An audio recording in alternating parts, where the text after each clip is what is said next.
ensure that there would not be any military encroachment on the civilian government. But if you thought yourself that what you were writing out was not very credible, why did you agree to be part of this exercise?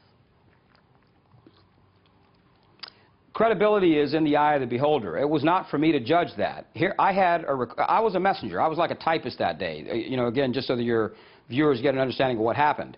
You know, he calls me up. I was at my home in Monaco, and I took a pad of paper from my hotel in the Parkheide in Zurich. I carry these pads around to make notes on. I took it out, and when he first called me, we had a 4 or 5 minute chat at the beginning about what this was all about, and then I started taking notes. And Hussein, when he gets into one of his verbal, dialogues, can go into overdrive. And at one point, he started speaking so fast that I just couldn't keep up with him anymore. So I put the pen down, I opened my computer, and I started typing. I put my phone on speakerphone and started typing. Now, it is not for me as a typist, as someone who's simply making use of my friendships and trusted relationships to ensure that when the Pakistani ambassador to the United States, who's an old friend of mine, who's done, favors for me by coming and speaking to my charities and done, we've been good friends for a long time, we interacted in the media and the whole 9 yards, when he comes to me and says, I got a problem, and I go and make sure that that problem gets solved, it's not for me to decide whether or not that document is credible or not. Maybe Admiral Mullen would have said, wow, this is important, let's act on it. Here's what I would say to everybody watching this show today. Go read what the memo says, and then go look at what has happened in the last 4 weeks between the United States and Pakistan and see how many of those items, with the exception of the nuclear program issues and American boots on the ground, with the exception of those 2 points, go look at everything else and tell me whether or not those things have not been done. And then tell me that the memo was not credible. So you're saying that while Admiral Mullen says that he didn't take note of the memo because he didn't find it credible, you're actually saying the American administration took the memo seriously and responded to it. I have put it in writing to my interlocutor 10 minutes after Ambassador Haqqani called me on the 11th after the meeting had taken place. And Haqqani was almost giddy when he called me, and we have records of the telephone calls, everything. I mean, I feel sorry for him. Frankly, this poor guy, he's under so much pressure, he decided the only way out of it was to just lie about everything. But the reality is that when he called me on the 11th and told me that what the outcome of the meeting was, he was almost giddy. He said that, it went very well. Mullen has taken the ideas under consideration.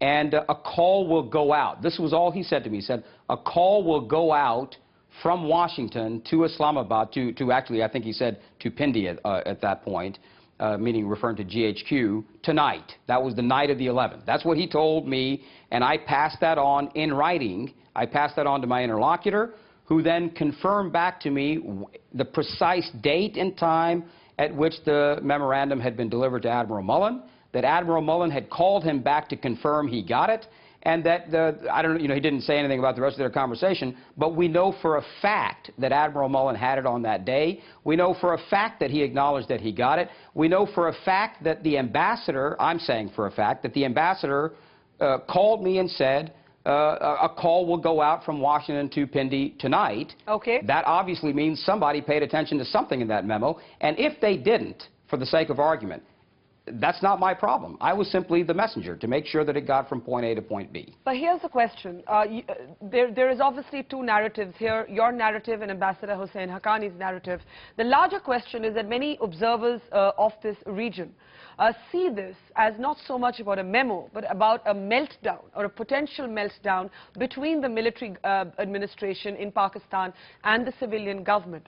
People believe that that's what the real fight is about. There are those who've also alleged that you have outed this particular memo and Ambassador Haqqani, assuming that what you're saying is true, because you are close to the ISI and you are, in a sense, strengthening the ISI and the military with this, with going public with this. Yeah. Well, my record is nothing short of Haqqani's record in being anti-military and anti-ISI in terms of governance structures in Pakistan. And I would beg to differ with anyone that says that what has happened here is a meltdown between the civilian government and the establishment, the ISI and the Army. I think it's slightly different. I think what this is that there is a meltdown between the personalities of Kayani and Pasha, Pasha the head of the ISI, Kayani the head of the Army, and Zardari as, you know, let me put it to your viewers another way. It is the most dangerous thing in democratic society when a democratically elected government, as we saw in the Nixon administration, as we saw at times on counterterrorism issues in the Clinton administration, where I was involved in some of those things, when a narrow cabal, a cabal I mean by a narrow faction of people inside the government of those countries decide they know what's better than everybody else that ought to be taken, that ought to be on the CC list, if I may put it that way, of knowing what it is that's actually going on. So this is a situation where once it became clear that there was a shall we say, sidebar conversation between Zardari, Haqqani, and the chairman of the Joint Chiefs, once it became clear that they had tried to do something that, and there's no issue about the facts. I really take a difference with you on saying it's my narrative versus Haqqani's narrative. There's only one narrative, the facts, what the facts are. And the facts are all out there in the open domain. Haqqani can lie about it all he wants to. The records are absolutely clear. Now, if you look at it from that perspective, that they wanted to do this sidebar conversation, then the issue is no longer about whether or not Kayani and Pasha think Zardari is a good leader. The issue is whether you're a good leader or a bad leader, you had a responsibility to keep us in the loop on what you guys were doing in Washington. Tell me one time when Hussein Haqqani has ever acted under the auspices of the Prime Minister's office, who is technically his boss today, or the Foreign Office when the Foreign Minister was his boss. Not once since he became ambassador has he done that. He has always acted on the unilateral authority of the president because of his position close to Benazir Bhutto and so forth at that time when they were all coming up through the political system. But Mansoor, this is not about what you said. It is about a cabal in the government. Oh, all right. Yeah. So you're saying it's about a coterie within Pakistan's ruling establishment, and that's what it's about, not army versus civilian. But the counter to that would be that it has to then mean that Ambassador Hussein Haqqani was not acting alone, because why would he? He was obviously acting on somebody's orders. You're suggesting he was acting on President Zardari's orders. If that's the case, then why should the whole argument be about Hussein Haqqani alone? Yeah, that's a very good question. Now you've asked the $64,000 question, and that is whether or not the Parliament, whether or not the judicial inquiry, whoever it is that's going to actually look at all of this and look at the records and see, you know, what happened, whether they will consider it sufficient evidence that the coded language that Haqqani used with me genuinely indicated that in fact his boss his boss meaning Zardari, was the progenitor, the architect of this whole thing. It is my view that Zardari does not have the mental capacity to be able to think or dream something like this up. I think probably what happened here is that he made it clear to Haqqani that there were real problems and real pressures being applied by the military and ISI. And those pressures were real not because of something that had gone wrong between them, but because of the embarrassment that the ISI and the Army was suffering in those days after bin Laden was killed. And he would have said to Haqqani, I got a problem, I need you to fix it. And Haqqani would have said, leave it to me, boss. And this is supposition on my part. Leave it to me, boss. I'll handle it. Don't worry about the operational details. I'll just show you the result. Now, I ask all of your viewers to go into my BlackBerry conversations all the way down towards the end of the ones between the 9th of May and the 12th of May.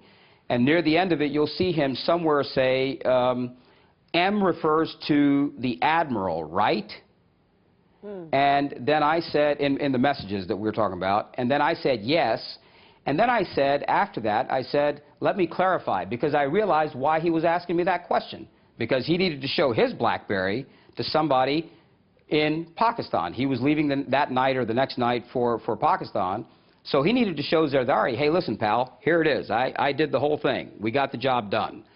And that's the way I think this actually came out. Now, everything I've just said in the last segment is supposition, but I think that's the reality of what really happened here. Let me ask you from an Indian... Based on the facts we know. All right. Point 6 on the memo. talks about cooperating fully under the new national security team's guidance with the Indian government on bringing all perpetrators of Pakistani origin to account for the 2008 Mumbai attacks, whether outside government or inside any part of government, including its intelligence agencies. This includes handing over those against whom sufficient evidence exists of guilt to the Indian security forces. What was the importance, according to you, of putting this in the memo? Well, you know, what I understood him to try and create here was a set of offers that included something that addressed the critical issues that America was worried about. That was other terrorists like Zawahiri and Haqqani and Mullah Omar and so forth on the ground, safety and security of the nuclear assets and so forth in Pakistan, and the way in which the governance process would work under the new administration, meaning under the new architecture of administration. But there also needed to be something that was a carrot to the Afghanis and a carrot to the Indians. The carrot to the Afghanis was shut down Section S of the ISI so that they can't foment all of the stuff that was going on the other side in Afghanistan. And point number 6 was to give something to the Indians of such import that it would make the Indians understand. And now, you know, with all due respect, forgive me for being blunt, but that's exactly what's happened. Now, there's cooperation on these terrorists of unprecedented nature. I know it for a fact from the people that are involved. I know for a fact that the trade agreements that just opened up, all the trade liberalization that just took place, was a result of those private agreements. It's just the trade agreements came first and the ISI or what I call the intelligence stuff comes later. We just didn't, it didn't happen in the other order. That's all. All right. India would still argue not enough cooperation. But let me ask as we wind down, just last question. Do you believe that there will be any there are real dangers of a coup or a military takeover in Pakistan? And to those commentators in Pakistan who are saying Mansoor Ijaz is a fantasist, he's a self-styled interlocutor, you'd say what? No comment on the last one because it's a ridiculous statement, and I'm just not going to waste my time referring to that. You know, everybody that needs to know who I am knows who I am, and that's why I've got the friends I've got, so I'm not even going to waste my time answering the second question. On the first one, I don't think that there is any immediate danger of that type whatsoever. And I can tell you from private conversations with important people in Pakistan that they're trying to find a way to deal with this that is absolutely within the democratic structure that exists. There's no question that Haqqani is in trouble. There's no question that Zardari's got a lot of answers to give. But I don't think that they have any desire to create what I would call a wholesale change of structure. What they want to do is make sure that, like a civilian government should, hold itself accountable to the standards by which the people of Pakistan have elected them to govern themselves. And very briefly, 10 seconds, would you be willing to name the 3 interlocutors who delivered the message to Admiral Mullen if it comes down to that?